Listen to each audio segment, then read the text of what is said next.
So ಮೊದಲಿಗೆ ovarian cyst ಅಂದರೆ ಏನು ಅಂತ ತಿಳಿಸ್ಕೊಡೋದಾದರೆ? ಓವೇರಿಯನ್ ಸಿಸ್ಟ್, ಓವ್ರಿ ಅಂದರೆ ಫಸ್ಟು ಅರ್ಥ ಮಾಡ್ಕೋಬೇಕು ನಾವು. ಅದು ಒಂದು ರೀಪ್ರೊಡಕ್ಟಿವ್ ಆರ್ಗನಲ್ಲಿ ಗರ್ಭಾಶಯ ಇರುತ್ತೆ, ಗರ್ಭನಾಳ ಇರುತ್ತೆ, ಅಂಡಾಶಯ ಇರುತ್ತೆ. ಅಂಡಾಶಯದಲ್ಲಿ ಅಂಡಾಣು ಉತ್ಪನ್ನ ಆಗುವಂತಹ ಒಂದು ಸಾಮರ್ಥ್ಯ ಪಡೆದಿದೆ ಅದು.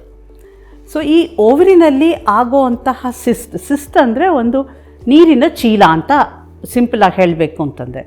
ಸೊ ಅದು ಯಾತಕ್ಕೆ ಬರುತ್ತೆ, ಯಾವಾಗ ಬರುತ್ತೆ ಅದು ಹೇಳೋದು ತುಂಬ ಕಷ್ಟ. ಆಮೇಲೆ ಯಾವ ವಯಸ್ಸಿಗೆ ಬರ್ಬೋದು, ಯಾವತ್ತಿನವರೆಗೂ ಒಂದು ಹೆಣ್ಣಿಗೆ ಓವರಿ ಇರುತ್ತೋ ಯಾವಾಗಾದರೂ ಬರ್ಬೋದು.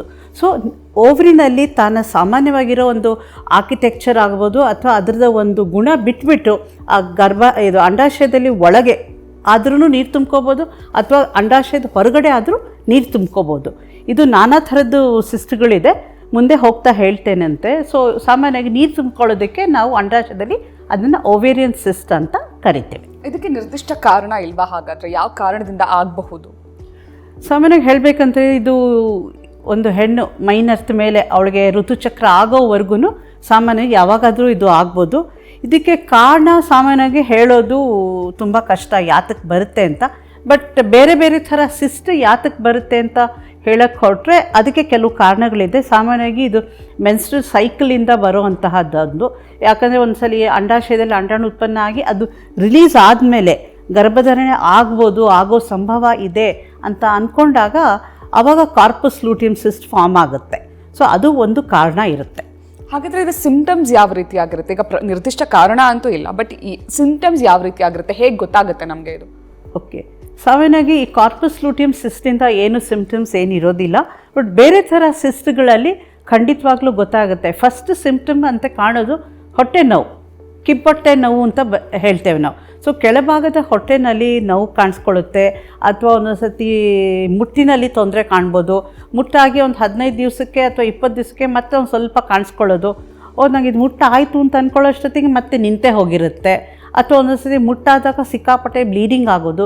ಇವೆಲ್ಲ ಒಂದು simple symptoms of saying that cyst ಇರೋ ಸಂಭವ ಇರಬಹುದು ಅಂತ. ನೀವಾಗಲೇ ಹೇಳಿದ್ರಿ ಬೇರೆ ಬೇರೆ ರೀತಿಯಲ್ಲ ಸಿಸ್ಟ್ ಇದೆ ಅಂತ. ಯಾವ್ಯಾವ ರೀತಿ ಸಿಸ್ಟ್ಗಳಿದೆ ಮ್ಯಾಮ್? ಯಾವ ರೀತಿ ತೊಂದರೆ ಆಗುತ್ತೆ? 4-5 ಥರ ಸಿಸ್ಟ್ಗಳಿದೆ. ಒಂದು ಹೇಳಬೇಕು ಅಂತಂದರೆ ನಾನು ಹೇಳ್ದಂಗೆ ಒಂದು ಕಾರ್ಪಸ್ ಲೂಟಿಯಮ್ ಸಿಸ್ಟ್ ಇರ್ಬೋದು, ಇಲ್ಲಾಂದರೆ ಇನ್ನೊಂದು ಸಿಂಪಲ್ ಸಿಸ್ಟ್ ಅಂತ. ಸಿಂಪಲ್ ಸಿಸ್ಟಲ್ಲಿ ಏನಿರುತ್ತೆ ಅಂದರೆ ಅಂಡಾಶಯದಲ್ಲಿ ಸುಮ್ಮನೆ ನೀರು ತುಂಬ್ಕೊಂಡಿರುತ್ತೆ. ಅದಕ್ಕೆ ಕಾರಣ ಇಲ್ಲ, ಕಸ ಇಲ್ಲ, ಏನೂ ಇಲ್ಲ, ಸುಮ್ಮನೆ ನೀರು ತುಂಬ್ಕೊಂಡಿರುತ್ತೆ. ಅದರಿಂದ ಓವ್ರಿ ದೊಡ್ಡದಾಗುತ್ತೆ. ಅದು ಒಂದು ಸಿಂಪಲ್ ಸಿಸ್ಟ್ ಅಂತ. ಇನ್ನೊಂದು ಎಂಡೋಮೆಟ್ರಿಯೋಟಿಕ್ ಸಿಸ್ಟ್ ಅಂತ. ಎಂಡೋಮೆಟ್ರಿಯೋಟಿಕ್ ಸಿಸ್ಟ್ ಅಂತಂದ್ರೆ ಏನು?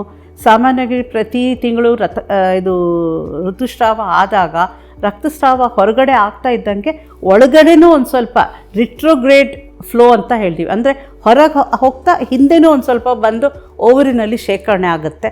ಅದು ಸೈಜ್ ಡಿಫ್ರೆಂಟ್ ಇರ್ಬೋದು. ಸೊ ಆ ಡಿಫ್ರೆಂಟ್ ಸೈಜಿಂದ ಎಂಡೋಮೆಟ್ರಿಯಮ ಫಾರ್ಮ್ ಆಗಿ ಅದರಿಂದನೂ ಪೇನ್ ಆಗೋ ಸಾಧ್ಯತೆ ಇರುತ್ತೆ. ಇನ್ನೊಂದು ಬಂದು ಮ್ಯೂಸೇನಿಯಸ್ ಸಿಸ್ಟ್ ಅಂತೀವಿ. ಮ್ಯೂಸೇನಿಯಸ್ ಸಿಸ್ಟ್ ಅಂತಂದರೆ ಯೂಶ್ವಲಿ ಒಳಗಡೆ ಲೋಳೆ ಥರ ರಸ ತುಂಬ್ಕೊಳ್ಳುತ್ತೆ. ಅದಕ್ಕೂ ಕಾರಣ ಗೊತ್ತಿಲ್ಲ. ಲೋಳೆ ರಸ ತುಂಬಿಕೊಂಡು ಓವರಿ ದಪ್ಪ ಆಗುತ್ತೆ, ನೋವು ಕಾಣಿಸ್ಕೊಳ್ಳುತ್ತೆ. ಇನ್ನೊಂದು ಬಂದು ಡರ್ಮಾಯ್ಡ್ ಸಿಸ್ಟ್ ಅಂತ ಹೇಳ್ತೀವಿ. ಡರ್ಮಾಯ್ಡ್ ಸಿಸ್ಟ್ ಅಂತ ಇದು ಸಾಮಾನ್ಯವಾಗಿ ಒಳಗಡೆ ಸಿಸ್ಟ್ ನಾವು ಆಪ್ರೇಷನ್ ಮಾಡಿ ನೋಡಿದಾಗ ಒಳಗಡೆ ಡರ್ಮಾಯ್ಡಲ್ಲಿ ಕೂದಲು ಸೇರಿಕೊಂಡಿರುತ್ತೆ, ಬೋನ್ಸ್ ತುಂಡು ಸೇರಿಕೊಂಡಿರುತ್ತೆ, ಒಂದ್ಸಲಿ ಸಣ್ಣ ಹಲ್ಲು ಥರ ಸೇರಿಕೊಂಡಿರುತ್ತೆ, ಕಕ್ಕ ಸೇರಿಕೊಂಡಿರುತ್ತೆ, ಏನು ಬೇಕಾದರೂ ಸೇರ್ಕೋಬೋದು ಆ ಡರ್ಮಾಯ್ಡ್ ಸಿಸ್ಟಲ್ಲಿ. ಸೊ ಇದು ನಾನಾ ಥರದ ಸಿಸ್ಟ್ಗಳು ನಾವು ನೋಡ್ತಾ ಇರೋದು.